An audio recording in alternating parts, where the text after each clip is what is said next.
At the very fundamental level. Vectors ನಾವು fundamental ಲೆವೆಲಲ್ಲಿ ಮಾತಾಡ್ತು ಅಂತ ಹೇಳಿದ್ರೆ they are nothing but directed line segment.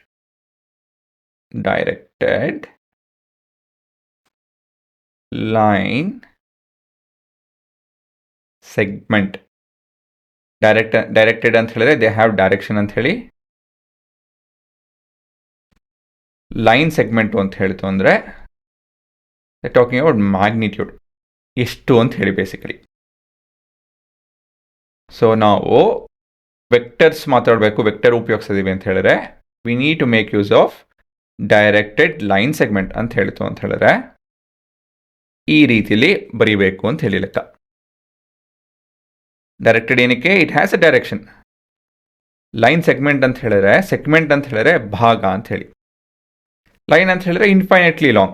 ನಾ page definition lines are infinitely long. Segment ಅಂತ ಹೇಳಿದ್ರೆ ಭಾಗ, ಅದನ್ನು ಕಟ್ ಮಾಡೋದು ನಾವು. ಆಯ್ತಾ? ಸೊ ಈ ರೀತಿಲಿ ಇರಬೇಕು ಅಂತ ಹೇಳಿದಾಗ ನಾವು ಇದನ್ನ ಡೈರೆಕ್ಟೆಡ್ ಲೈನ್ ಸೆಗ್ಮೆಂಟ್ ಅಂತ ಹೇಳಿ ಕರಿತೀವಿ. ಸರಿನಾ? ಸೊ ಡೈರೆಕ್ಟೆಡ್ ಏನಕ್ಕೆ? Because it has a direction. Line segment ಅಂತ ಹೇಳಿದ್ರೆ it's part of a line which gives us the magnitude. So directed line segment, in simple words, it's used for representing vector graphically.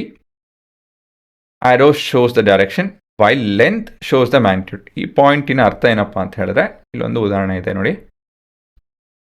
So the importance of the length of a vector can be explained with the following. ನಮ್ಮ ಹತ್ರ ಇಲ್ಲೊಂದು 2 Newton force represent ಮಾಡೋವಂಥ vector quantity ಇದೆ. Directed line segment ಇದೆ. Vector quantity ಇಲ್ಲ, directed line segment. ಇದು 2. ಪ್ರಶ್ನೆ ಏನಪ್ಪ ಅಂತ ಹೇಳಿದ್ರೆ 10 ನ್ಯೂಟನ್ನ ಫೋರ್ಸ್ನ ರೆಪ್ರೆಸೆಂಟ್ ಮಾಡಿ ಅಂತ ಹೇಳಿ. If this is 2, this would be 4, this would be 6, this would be 8 and this would be 10. ಈ ರೀತಿಲಿ ನಾವು ಈ ಥರ ಅರೇಂಜ್ ಮಾಡ್ತು ಅಂತ ಹೇಳಿದ್ರೆ this entire length does represent 10 Newton of force. ಇದು ನಾವು 2 Newton of force ಅಂತ ಹೇಳಿದ್ರೆ ಇದು 10 Newton of force ಆಗುತ್ತೆ. ಏನು ಹೇಳ್ಬೋದು? ಇದು 5 ಪಟ್ಟು ಹೆಚ್ಚು ಲೆಂತ್ ಇರುತ್ತೆ ಅಂತ ಹೇಳಿ.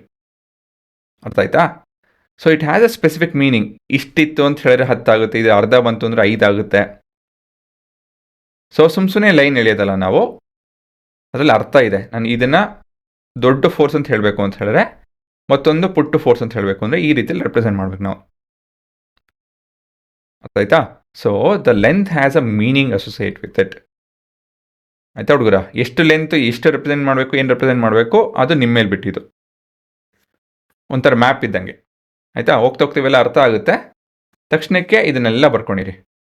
So vectors are represented with the help of directed line segments.